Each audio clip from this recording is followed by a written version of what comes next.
Hey y'all, it's been a long day. I thought I would come in and recap today's field trip to Manny, Louisiana. It was a wonderful day. It was very relaxing. I should have brought a friend with me because I should have been able to enjoy this type of relaxation with a girlfriend, and I'll remember that next time. But it was an awesome day. I went to Manny, Louisiana, and I posted several short videos from Amy's attic, and the place, she was just precious. She was just precious, but she was a little uncomfortable with doing a live, so I didn't interview her or anything like that, but I did give several small tours of her place. And it's in an older house with all like the bare wood walls and ceilings, and it's just cute. And I was so shocked at all of the, how much stuff was in there, but it wasn't cluttered at all. She had it all, just little vignettes everywhere, and everything in there was just precious.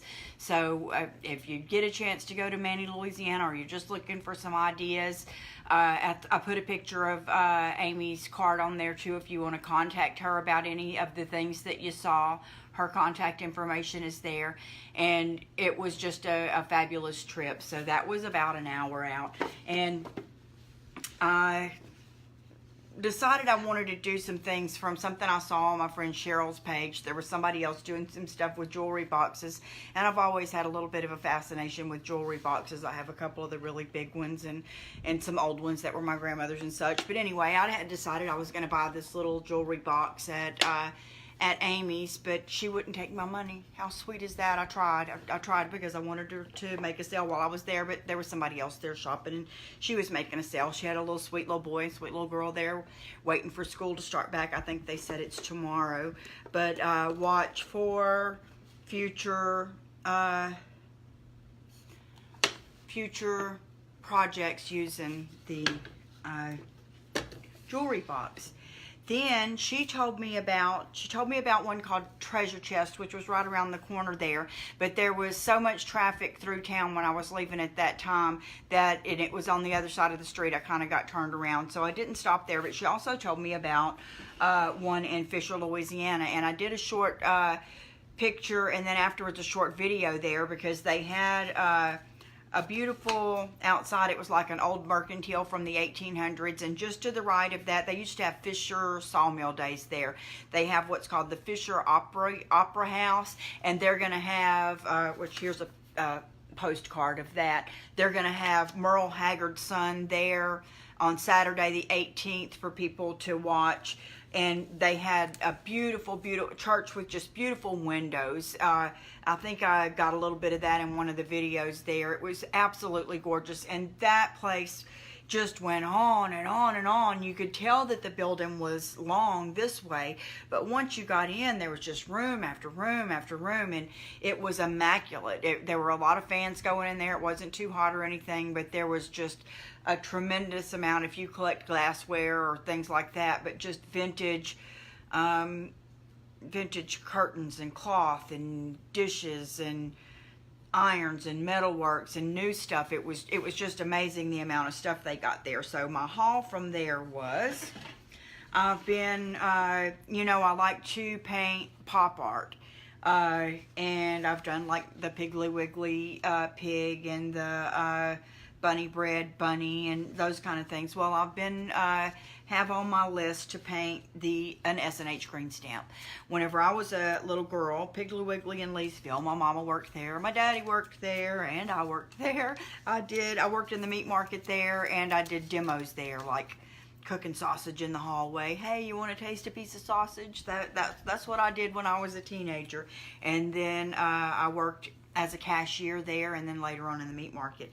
But anyway, they gave away what are known as S&H green stamps. These 50s would have been valuable. Hey, Catherine, there were gold stamps in DeRidder, but Leesville Piggly Wiggly had S&H green stamps, and you would save your stamps. You would get so many each week, and you would save them up, and you would put them inside this book, and then you would take these filled books and use them like money at the green stamp store. So whenever I was a young girl, probably from the time I was 10 to 15, I would save the green stamps, and then I would always shop there so I could get the green stamps, and I would fill up the books. And I got my first sewing machine there, and I got everything to fill up my hope chest. That's something else they used to do back in my day, is you would have a hope chest, which would, if you were lucky, your daddy or somebody would make it, and it would be like a cedar chest. Mine wasn't that fancy, but anyway, I got my first set of dishes there. They were like brown with little houses and things on them. They were in a cream color with a brown design. They were absolutely gorgeous. And I think I got my first set of glasses and silverware and curtains, and I may have got a mixer or whatever, several things that I got from S&H green stamps. And those were things that, as I got married on my 16th birthday, those are things that my husband and I would not have been able to afford on our own had I not been saving all that stuff in a chest for the day that I got married, since I was a little girl. So S&H green stamps are a good memory to me. So I picked up a couple of stamps to go with the painting I'm going to do, and then I bought another jewelry box there. This one, I'm not real fond of the leather through here. I may change that. I don't know what I'll do with it, but you open it up and it's kind of an orange inside, but I figured why not just make it bright and cheerful. But the cool thing about this, it has a couple little drawers here, is it plays music, and when you open this bottom drawer, music plays. I don't know if you can hear that, but I don't own rights to that music, so I don't want Facebook kicking me off. But anyway, so I'm going to paint that up really quick. And then, so that was in Fisher, Louisiana. And I left there and I stopped by Ruby D's Antiques and Collectibles. This was in Anacoca, Louisiana. And I showed some pictures in one of the videos at Amy's Attic in Manny today. She had her front entrance room, just had all these puffy versions of lace just sort of puffed over on the ceiling, and it was the coolest looking thing I've ever seen. And I said, oh man, I might kind of steal that idea from you. And she said, oh, it was just, you know, a lot of work, but the area where I'm fixing to change out my ceiling's a smaller area, so I thought, well, it won't be that hard. And I have some muslin, because you put the white up first, and then so you can use less lace. Well, at Ruby D's, they just had a bin that had all these random pieces of lace there. So they were $2 a piece for just pick out what you want out of there. And they're like old curtains and pieces of bedspreads and this and that were left over from other projects, I think. So I grabbed up $12 worth of that. And I'm also do mixed media and scrapbooking and things like that. And I thought this was cute. This was $3. It's a little Rand McNally Road Atlas. And inside here are like maps of each state. Who knows how old, because I don't see the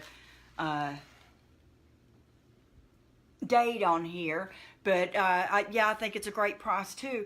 And this is really cute. I can use this on scrapbook pages. I can use this on mixed media pages.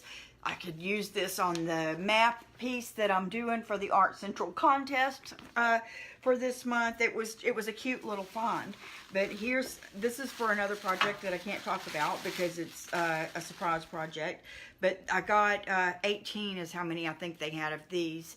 These are little crystals that, you know, came from an old chandelier of some sort, and I'm sure that they're probably not real crystal, but they may be for all I know. But they have a tiny, the hangers are gone, but they do have a tiny little hole at the top. So let's hope I can get the grandkids to help me string some kind of string through those. And they're going to go on another project that I'm working on in the very near future, like this weekend. And so I have 18 of them. That's how many they had, and I'm gonna hang those, and they were $1 each. So that added, you know, 18 bucks to my prop budget.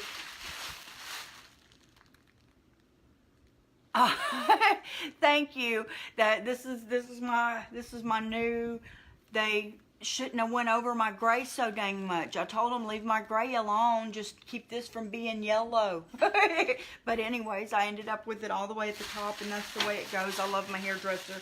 She gets me in there and out of there and doesn't waste a whole lot of my time, and I never leave there, you know, looking upset at how it was whenever I get out. And she has a reasonable price, I believe. so that I'm glad to be freshened up a little bit. And my hair's kind of curly, so I just wet this part and do this to it, and that's how it comes out. And I blow dried this piece straight. So that's the whole deal there. But anyway, that's what I wanted to show, was my random little finds. It wasn't, I thought I might come home with some giant, beautiful piece of furniture or something like that today, but I didn't. I came home with something better. I think I came home with great ideas for projects that I was already wanting to work on, and pieces to go along with that. Because everything here, I was already looking for jewelry boxes. I was, you know, the minute I saw that at Amy's, I was looking for, I had the lace in my mind, and, you know, 2 stops later, there was a bin full of it. And I was trying to figure out how I was going to hang crystals from the bottom of the other project, and boom, there they had a plate full of them for $1 a piece. And my S&H green stamps, what's the likelihood of me, I told a customer last week I'm fixing to paint a picture of S&H green stamps. And what's the likelihood of me walking into a place that has probably 50,000 items in it? There was so much stuff in that store, and to find S&H green stamps and a little book for it, it was just a great lucky day. Oh yes, that it's probably not going to be my next canvas, but it is. Usually I try to find something on every trip that I go on that I'll paint whenever I get back. So I kind of drove around the front of that church and took some pictures from the front too, to get kind of the steeple area and the front windows. The windows were just gorgeous, so that I would have 2 or 3 different angles to look at.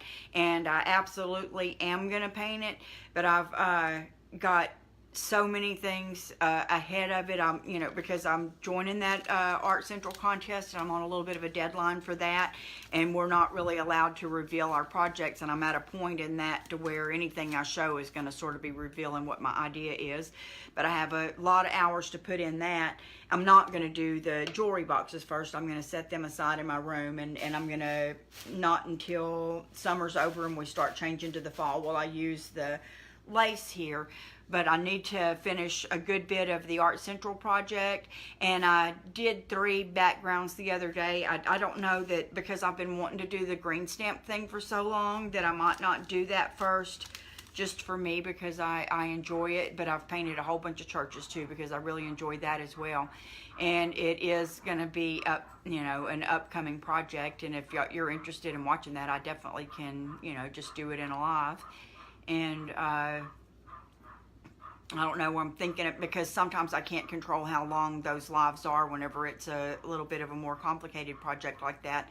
So I'm thinking that some of the things that I do, I'm just going to do a separate recorded video, not live, and then I can post it later, or post it to the YouTube channel, or, on just a video or whatever.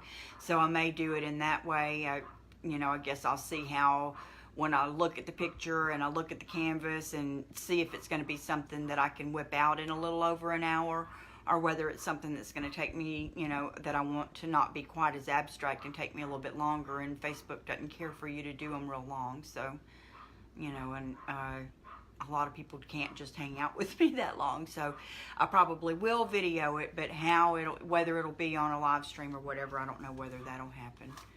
But yeah, that church was, it's not like a fancy cathedral or whatever, but the windows on it were just gorgeous, just absolutely gorgeous. And it was authentic. I mean, when you got to the end of that road, they had a little train station there that said Fisher on it. They had a caboose there.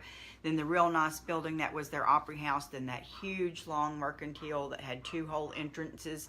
And then there was a huge house next door, and then the church was next to that. It was just, the whole place was very picturesque once you got 2 blocks off of the main road. It was all there, just like a hidden secret that I didn't know about all those years. But thanks for asking. Thanks for joining me. And I hear my husband driving up outside, so I'm going to get off of here and whip up some dinner. Talk to you later. Bye.